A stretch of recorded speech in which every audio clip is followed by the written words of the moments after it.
এখন খোকা আগে আমরা বাড়িয়ে করে কিতে হইতো আগর মাইয়া দান তুললে মিলাদ হইতো নি না হইতো না ইভিরা হইছে নি জি না এখন ইটা চল নাই আপনার যদি চাই নো বেটিন তো কইবা মাথার দুইশ নি অত মানুষ আইতা খাইতা ইতা খেয়ে করতো আমি পারতাম না আমি যাই আমার বাপর বাড়ি মাথকা এর লাগি নিজের মেয়ে নিজের ফুড়িরে এমনভাবে গড়িয়া তুলতে হইব যে দিনই কোনো খামো মেয়েটার আগ্রহ থাকতো জানোর বাসাইতো না আল্লাহর দিনের খামো আগুয়াই যাওয়ার মতো হিম্মত থাকতো এই ট্রেনিংটা বাবা তার মেয়েরে দিয়ে প্রস্তুত করতে হইব নি না আগুন মাইয়া দান আইতো এখারা মিলাদ হইতো এরপরে আপনার সাবানোর চান্দ এখারা অতন না কেন মিলাদ হইতো হইতই না রবিউল আউয়াল মাসে মিলাদ হইতো ফুয়া বিদেশ থেকে পয়লা টেকা দিছে মিলাদ হইতো মাতন না কেন কিতো হইতো মিলাদ হইতো এরপরে ফুরকি কুদানি হইছে একটা মিলাদ হইতো ফুরকি দিলা মাতলাম ইয়া দোয়া হয় মাতন না নয়া গড় বানাইছন মিলাদ হইতো সুবহানাল্লাহ শাহ আব্দুল হক মুহাদ্দিস দেহলভী রহমাতুল্লাহ আলাইহি লেখন তান অভিজ্ঞতা যে যে জায়গার মধ্যে মিলাদ শরীফ হয় এই জায়গার উপরে কমপক্ষে 1 বছরের মধ্যে আল্লাহর গজব নাজিল হয় না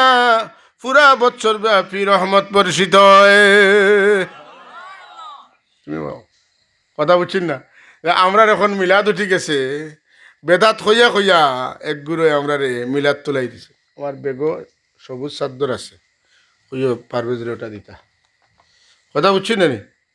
ও সাহ বকল বরকত উঠবো নানি রহমত উঠবো নানি গরুর স্বামী স্ত্রী লাগবো নানি ফুয়াই বাবর লগে মিল নাই বাবর হুয়া লগে মিল নাই বেআদবি করে ট্রেনিং না দিলে আদব শিখবো কিলা আপনি গড়ে গিয়ে আপনার হুয়ারে সালাম দিসলানি বলে না হেই তুই এই ও খালি বাপ হইছেন করিয়া খালি যেমন খালি তাটাইতে রাখি এখন রে ই খানখা আমার বাপ এ একটা দিন বালা মুখে আমাকে মাথেন না অতকা বাচ্চারে আপনার ব্যবহারে এইলে হইতো না যে তারা অন্য কাজের প্রশ্রয় দিতরা শাসন থাকতইব হয়তো তোমার রাদিয়াল্লাহু তাআলা ফরমাইন যে গরো শাসনের লাঠি নাই ই গরো আল্লাহর রহমত নাই শাসনের একটা গোল্লা গরো বালিশর তোলে বেটর তোলে একটা কিতা হইতো এটা গোল্লাটা থাকতো যে কোন সময়ে আব্বা গরম হইবা দেখছি জালি বেতা নিয়ে তৈছেন তখন আব্বাই আমারে মারবা আমি ই কাম করতাম না ই ডর তো থাকতে হইব ই ডর থাকা লাগবে আর দূর যেসা তা করলে আব্বাই মারুন নেবে ইলে ইলে খেসিয়া অন্যায় চলব চাবকল বুঝছেন তো কথা ইটা না থাকলে অসুবিধা এগুলো থাকা লাগবো বিশেষ করে যে গরো দাদা দাদি আছেন এগুলো শাসন চালানি বড় কঠিন অতন না মাতবার আগে দাদাকে এই কি দেখছি আমার গিয়ে কিতা করছে আমি দেখবো যাও তুমি পাচ্ছি না শেষ কথা ঠিক নি না এটা রহমত অতকা আপনি আপনার কুদাম দিলাইছেন আর বাপে আইয়া আপনারে কুদাম দিয়ে হরাই দিলাইছেন কি আনলে দাদা কইবা খবরদার বাপর কথা উল্টাই না দেখছি আজ দাদা টাকা বাঁচিছ যদি থাকতাম না দেখি তো এই তো আছে আহা হা হাই রে হায় এই যে একটা মহব্বত দাদা দাদির যে মায়াটা এটা নজিরবিহীন আপনারা যারা না আওলাদ পাইছেন আর মা বাবা আছেন এই জিনিসটা কিন্তু আমি অন্তত হাড়ে হাড়ে টের পাই কোনো সময় বাচ্চাদের কুদাম দিলে মনে হয় যে আমি আমার মাই থাকতে কিলা কিতা করতা আমারে কুদাম দিতা হ্যাঁ আমারে কইছেন যদি আমার নাতিরা মারবা তো তোমার গরু আমি থাকতাম না আমি তোমার গরু রাইতাম না খাইতাম না আমি বাড়িয়ে দেব হায় রে দাদা দাদির মহব্বত হ্যাঁ তোমার গরু খাইতাম বেটা বনি গেছো আমার নাতিরে মারছো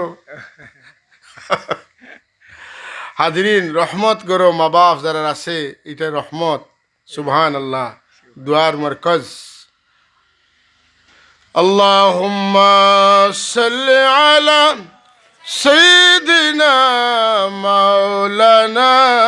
মুহাম্মদ ওয়া আলা আলি সাইয়্যিদিনা সবে পড়ুক আল্লাহুম্মা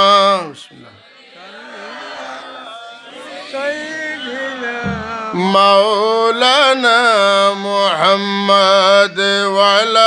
آله مولانا कोई जाएगा दुज़ख में, कोई जन्नत में जाएगा, मदीने की तरफ दौड़ेंगे दीवाना मोहम्मद का। अल्लाहुम्मा सल्ले अला सय्यिदिना मौलाना मोहम्मद व अला आलि सय्यिदिना। মিলাদ শরীফ যেখানে হয় এখানে কমপক্ষে 1 বছর আল্লাহর রহমত বর্ষিত হয়। 1 বছর আল্লাহ এই জমিন তুনে গজবরে দূর করেন। হোক আলহামদুলিল্লাহ। এত মূল্যবান একটা কাজ। আমার নবীর দুরুদ আর সালাম পড়ার কারণে আল্লাহ এত খুশি হয়নি যে তোমরা যখন আমার নবীরে ইয়াদ করছো যে তোমরা 1 বছর হেফাজত হয়ে যাও। আলহামদুলিল্লাহ। চা বকল গড়ে রহমত পাওয়ার একটা বড় কর্মসূচি হইল বছর অন্তত পক্ষে একটু গড় মিলাদ পড়া। আর আমি আর একটা জিনিস আমার মন তো নে পাইছি, যেহেতু 12 মাইক নাই, আমরা গড় মাতি, আমরা নিজে নিজে গড় মিলাদ পড়তাম। বারাতনে আলিমুলামা লইয়া মিলাদ পড়লে গড়ের বেটিন গড়ের ফুড়িন মিলাদও শরীক হইতে পারে না। এটা বেটিন তা নবীর উম্মত নাই, বেটিন তোর বেটিন নবীর মহব্বত থাকা দরকার নাই। তে বারা হইলেও বেটিন শরীক হইতে পারলে না। এর লাগি গড় আমরা যারা মেয়াসা বকল আছি, আমরার গড় আমরার ছেলে মেয়ে আমরার বিবি বাচ্চিন ধরে লইয়া মিলাদ পড়িতাম। আচ্ছা কথা বুঝছেন? আমরা আমরার গড় মিলাদ পড়িতাম। গড় মিলাদ পড়লে দোয়া করবা আপনি বাচ্চা কাচ্চা লইয়া, এটা আল্লাহ বড় পছন্দ করেন। মাথুকা আমি একটা উদাহরণ কই, কোনো ফকির যদি খেরুর বাড়ির তার বাচ্চা লইয়া যায়, মাথুকা গিয়া কয় রে বাবাই ওই দেখো বাচ্চা লইয়া আসছি রে বা, হ্যাঁ মানুষের মায়া লাগে। হ্যাঁ দেশরে নি টাউনে যেটা ফকির বেঠিন ইটায় নিজের উরুতা না থাকলে বাড়া করি উরুতা আনা আনি ইঞ্জেকশন মারিয়া করে গুম লয়, কিতা লাগি ইগু উড়ো থাকলে মানুষের দুঃখ লাগবে। কথা বুঝছি না নি? মানুষেরও সেন্টিমেন্টটা নেওয়ার লাগিয়া ইটা বেঠিনতে উরুতা লইয়া করেন। একটা বাচ্চিন তোর কোনোদিন হতাক যাচ্ছি নি মার উড়ো যেটা একটাও হতাক নাই, ইটার ইঞ্জেকশন মারিয়া গুম লইয়াও বেঠিয়ে সারাদিন রোদির মাঝে লইয়া ফিরে। ভিখারির কোলো বাচ্চা দেখলে যদি মানুষের মায়া লাগে, আপনি আমি যখন গড় আপনার আমার বিবি বাচ্চিন ধরে লইয়া বাচ্চান লইয়া হাত তুলবো, আল্লাহর কি মায়া লাগতো না? পলিসি করতে হইব যে কোন কাম করলে মানুষের যদি দুঃখ লাগে তা আল্লাহ লাগবে না লাগছে না। এই বুদ্ধিটা করিয়ে যদি আপনি করেন দেখবা, আমি কই 1 দিন 2 দিন 3 দিন যদি একটা বিষয় হাসিল করা লাগি নিজের পরিবার পরিজন লইয়া আল্লাহ বিল্লাহ করিয়া হাত তুলেন, ইনশাল্লাহ মোটেও এটা ফিরতো না। কারণ এটার মধ্যে আল্লাহ যে তসব্বুর দেখুন, যে নমুনা দেখুন, এই নমুনাটা হইল ভিন্ন ধর্মী নমুনা, এটা যেই সেই নমুনা নাই।